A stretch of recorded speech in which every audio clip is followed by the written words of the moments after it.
नमस्कार दोस्तों, स्वागत है आप सभी का इंडियन स्टडी के हिंदी यूट्यूब चैनल पर। चलिए स्टार्ट करते हैं। दोस्तों, आज की इस वीडियो में यूपी पुलिस जेल वार्डर और फायरमैन के लिए ऑनलाइन टेस्ट लिया गया है, जिसका लेसन नंबर 13 है, जिसमें काफ़ी मोस्ट इंपोर्टेंट क्वेश्चंस को कवर किया गया है। और दोस्तों, जैसा कि आप सभी जानते हैं कि मैं वीडियो के लास्ट में मैं आपसे क्वेश्चंस पूछता हूँ और उसका आंसर आपको कमेंट बॉक्स में बताना होता है, तो इसलिए वीडियो को अंत तक देखिएगा। दोस्तों, मैं अनअकैडमी पर ही पढ़ाता हूं, तो अनअकैडमी पर मुझे फॉलो करने के लिए डिस्क्रिप्शन में दिए गए लिंक से आपको अनअकैडमी का लर्निंग ऐप डाउनलोड करना है और वहां जाके आप मुझे फॉलो कर सकते हैं और मेरे द्वारा अपलोड किए कोर्सेज का लाभ उठा सकते हैं बिल्कुल फ्री में। तो चलिए दोस्तों, स्टार्ट करते हैं और देख लेते हैं पहला क्वेश्चन। पहला क्वेश्चन दोस्तों आपके सामने ये रहा कि भारत के किस राज्य में राष्ट्रीय राजमार्गों का सबसे लंबा नेटवर्क है, ये हमको बताना है। चार ऑप्शंस आपके सामने और जल्दी से बता दीजिए कि भारत के किस राज्य में राष्ट्रीय राजमार्गों का सबसे लंबा नेटवर्क है। तो दोस्तों, आपका जो सही उत्तर है वो है आपका उत्तर प्रदेश। जी हाँ दोस्तों, भारत के उत्तर प्रदेश राज्य में राष्ट्रीय राजमार्गों का सबसे लंबा नेटवर्क है, यानी कि इस क्वेश्चन का तीसरा ऑप्शन करेक्ट है।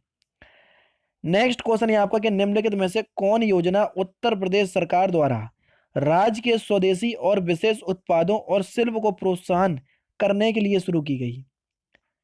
और देख लीजिए, चार ऑप्शंस हैं आपके या चार योजनाओं के नाम आपके सामने हैं और कौन सी योजना ऐसी है जो राज्य के स्वदेशी और विशेष उत्पादों और शिल्प को प्रोत्साहन करने के लिए शुरू की गई। तो जल्दी से बता दीजिए कि इस क्वेश्चन का आंसर क्या है। तो सही उत्तर है आपका एक जिला एक उत्पाद, यानी कि चौथा ऑप्शन करेक्ट है। नेक्स्ट क्वेश्चन है आपका कि निम्नलिखित में से ऐतिहासिक घटनाओं का कालक्रम बताइए कि सबसे पहले आपकी कौन सी घटना घटित हुई, उसके बाद कौन सी और सबसे एंड में कौन सी। देखो, अगर आपको इन सारी घटनाओं की डेट याद है तो आप आसानी से इस क्वेश्चन का आंसर बता सकते हैं। जैसे देखो, जो आपका चंपारण सत्याग्रह है, ये आपका 1917 में हुआ था। बोलो, हुआ था कि नहीं हुआ था। बंगाल विभाजन कब हुआ था? 1905 में, लॉर्ड कर्जन के समय। ठीक है। जलियांवाला हत्याकांड कब हुआ था? 1919 में हुआ था। समझ गए। तो सबसे पहले कौन सी घटना घटित हुई? दूसरे नंबर की। उसके बाद पहले नंबर की। फिर तीसरे नंबर की। यानी कि 231 आपका, सॉरी 213 आपका आंसर होना चाहिए। तो किस में दिया? तीसरा ऑप्शन में दिया है, यानी कि तीसरा ऑप्शन आपका करेक्ट है। समझ गए। नेक्स्ट है आपका CaOCl2 का सामान्य नाम क्या होता है, ये हमको बताना है। तो जल्दी से बता दीजिए कि CaOCl2 का सामान्य नाम क्या होता है। तो इसको हम आम बोलचाल की भाषा में क्या बोलते हैं? आम बोलचाल की भाषा में हम इसको ब्लीचिंग पाउडर बोलते हैं। यानी कि इस क्वेश्चन का तीसरा ऑप्शन आपका बिल्कुल करेक्ट है। नेक्स्ट क्वेश्चन है आपका कि एक निश्चित कूट भाषा में रन को 18 21 14 लिखा जाता है, बिन को 29 14 लिखा जाता है, तो ब्रिन को क्या लिखेंगे? तो देखो, पहले तो आप ये जान लीजिए कि देखो, आर जो है वो 18वें नंबर पे आता है, यू 21वें नंबर पे आता है, एन 14वें नंबर पे आता है, बी दूसरे नंबर पे आता है, आई 9वें नंबर पे आता है, एन 14वें नंबर पे। तो इसी हिसाब से हमको ब्रेन बी दूसरे नंबर पे आता है, आर आपका 18वें नंबर पे आता है, आई आपका कौन से 9वें नंबर पे आता है और एन आपके 14वें नंबर पे आता है। तो देख लीजिए, 218 914 काय में दिया। जल्दी से देख लीजिए कि इसको इस क्वेश्चन का सही आंसर क्या होगा। तो दोस्तों, आपका जो सही उत्तर हो जाएगा वो हो जाएगा आपका चौथे नंबर का। ठीक है। अच्छा, इसकी पूरी स्पेलिंग कर लीजिए, जी और लगा लीजिए। ब्रिंग है ये पूरी स्पेलिंग, और जी 7वें नंबर पे आ जाता है, तो इसलिए आपका पूरा करेक्ट आंसर हो जाएगा। ठीक है। नेक्स्ट क्वेश्चन है आपका कि निम्नलिखित में से विषम को चुनिए, कौन सा विषम है। देखो, 3 का यहाँ पर क्यूब हो गया 27, 7 का स्क्वायर हो गया तो 49, 5 का क्यूब 125 और 6 का क्यूब। देखो, यहाँ पर ही केवल स्क्वायर हो रहा, बाकी सब में क्यूब हो रहा, यानी कि दूसरे नंबर का आपका विषम हो जाएगा। ठीक है। तो दूसरा ऑप्शन आपका करेक्ट है। नेक्स्ट क्वेश्चन भी आपका यही है कि निम्नलिखित में से कौन सा विषम है, तो जल्दी से बता दीजिए। अपार्टमेंट, गैराज, क्वार्टर और फ्लैट। तो दोस्तों, इसमें से जो आपका सही उत्तर हो जाएगा वो हो जाएगा आपका गैराज। गैराज जो है वो आपका बिल्कुल करेक्ट उत्तर है। ये इसमें से विषम है। क्यों? क्योंकि गैराज जो है ये वाहनों की रखने की जगह है, इसलिए गैराज आपका बिल्कुल करेक्ट है।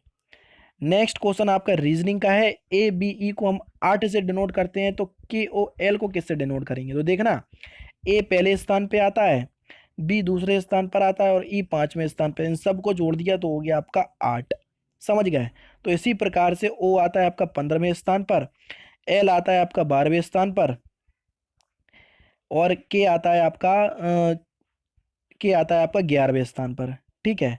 तो इन सब को जब आप जोड़ेंगे तो कितना हो जाएगा, तो आपका जो सही उत्तर हो जाएगा वो हो जाएगा आपका 38, यानी कि इस क्वेश्चन का तीसरा ऑप्शन करेक्ट है।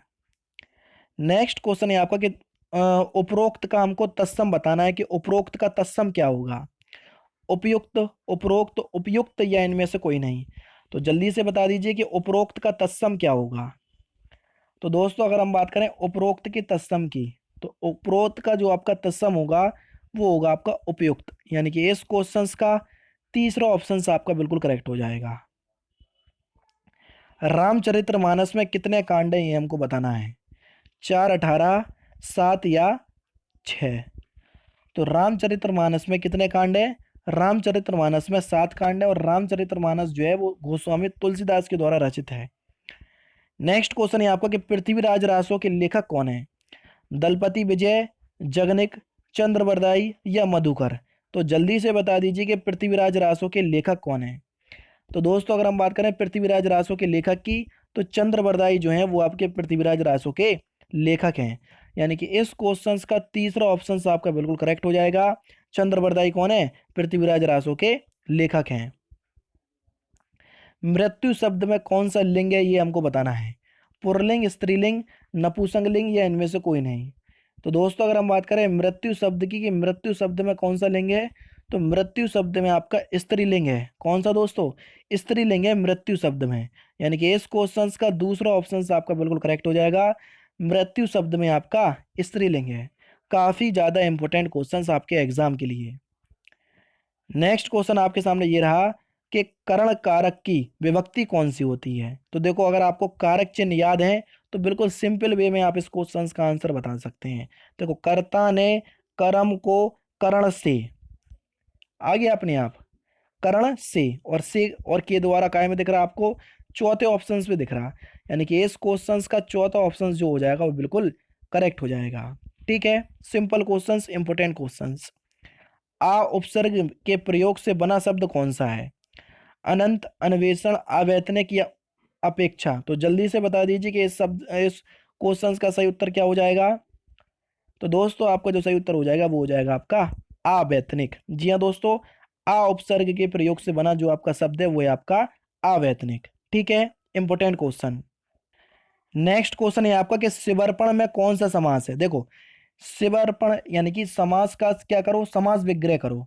तो अगर आप शिवर्पण का तात्पर्य क्या है, शिव के लिए अर्पण। तो जहां पर भी कारक चिन्हों का बोध होता है वहां पर आपका तत्पुरुष समास, तत्पुरुष समास हो जाता है। समास में क्या करना है, सबसे पहले समास विग्रह, समास विग्रह करा, शिवर्पण का समास विग्रह होगा आपका शिव के लिए अर्पण। तो हो गया आपका शिवर्पण। तो देखो के लिए आपका कारक चिन्ह आ गया, तो जहां पर भी आपका कारक चिन्हों का बोध होता है वहां आपका आपका तत्पुरुष समास होता है, यानी कि पहला ऑप्शन बिल्कुल करेक्ट है। नेक्स्ट क्वेश्चन है आपका कि 3 बेर खाती है वो 3 बेर खाती है। ठीक है, और ये क्वेश्चन आपका यूपी पुलिस कांस्टेबल में पूछा जा चुका है। तो इस शब्द में कौन सा अलंकार है, यमक अलंकार, श्लेष अलंकार, अनुप्रास अलंकार या उपमा अलंकार। तो आपका जो सही उत्तर है वो है आपका यमक अलंकार। 3 बेर खाती है वो अब 3 बेर खाती है, यहाँ पर आपका कौन सा अलंकार है, यमक अलंकार, यानी कि इस क्वेश्चन का पहला ऑप्शन आपका बिल्कुल करेक्ट है।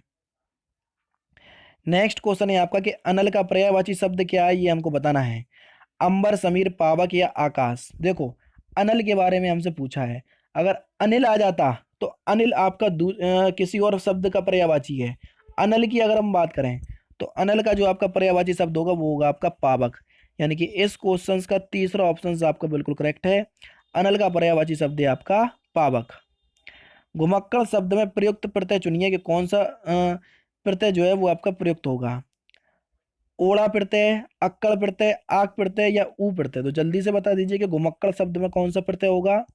तो घुमक्कड़ शब्द में जो आपका प्रत्यय होगा वो होगा आपका अक्कड़ प्रत्यय, यानी कि इस क्वेश्चन का दूसरा ऑप्शन आपका बिल्कुल करेक्ट है।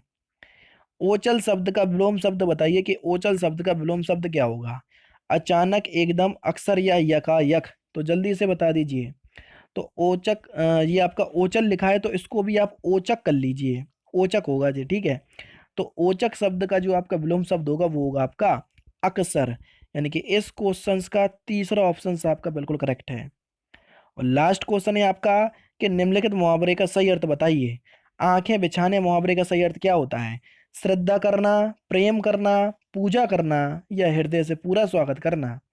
तो आंखें बिछाने मुहावरे का जो आपका सही अर्थ है वो है आपका हृदय से पूरा स्वागत करना, यानी कि इस क्वेश्चन का चौथा ऑप्शन आपका बिल्कुल करेक्ट हो जाएगा।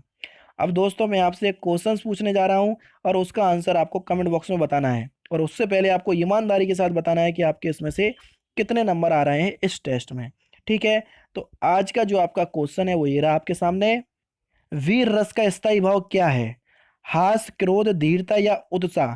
तो सही उत्तर आपको कमेंट बॉक्स में बताना है। तो दोस्तों फिलहाल की वीडियो में सिर्फ इतना ही। अगर आपको वीडियो पसंद आए तो प्लीज वीडियो को लाइक कीजिए, शेयर कीजिए और साथ ही साथ मेरे चैनल को सब्सक्राइब करना ना भूलें, क्योंकि मैं रोजाना इसी तरह की वीडियोस आप लोगों के लिए लाता रहता हूँ। नमस्कार दोस्तों, जय हिंद, जय भारत।